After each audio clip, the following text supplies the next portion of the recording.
कुठलंही आंदोलन न करता कुणाचा पगार वाढलाय माहित आहे का? तो म्हणजे आमदाराचा आणि खासदारांचा, म्हणजे लोकप्रतिनिधींचा पगार वाढलाय. पण पगार वाढलाय त्यासोबत मान सन्मान सुद्धा पाहिजे की, आणि तोही प्रशासकीय अधिकाऱ्याकडून मिळालाच पाहिजे, कारण ते लोकप्रतिनिधी आहेत. आणि तसाच कायदा आता सरकारनं आणलेला आहे, तो म्हणजे प्रशासकीय अधिकारी असतील किंवा कर्मचारी असतील, यांनी आमदार खासदारांना आल्यानंतर उठून उभं राहायचं आहे. त्यांचं म्हणणं लक्षपूर्वक ऐकायचं आहे.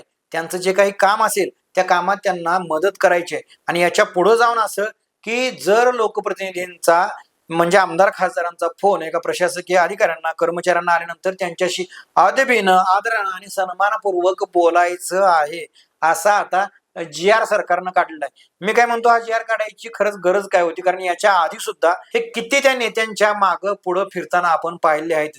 त्यांना मान सन्मान हे सगळे देतच होते, आणि नाही दिला, मग हा कायदा असो किंवा नसो, पण नाही दिला तर त्या जनतेचं असो किंवा त्या अधिकाऱ्यांचं असो काय होतंय हे सर्वांनाच माहिती होतं.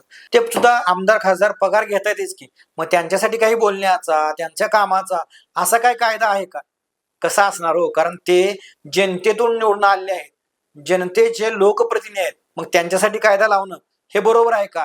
कारण त्या जनतेतून निवडून आल्यामुळे त्या लोकप्रतिनिधींचा मान त्यांना मिळालाय. मग शिक्षण त्यांचं भलेही कमी असो आणि अधिकाऱ्यांचं शिक्षण भलेही जास्त असो, कोणत्याही कामात एखादा नेता आला की ते काम होतं की त्यामध्ये राजकारण होतं, हे मात्र सगळ्या जनतेला माहित आहे.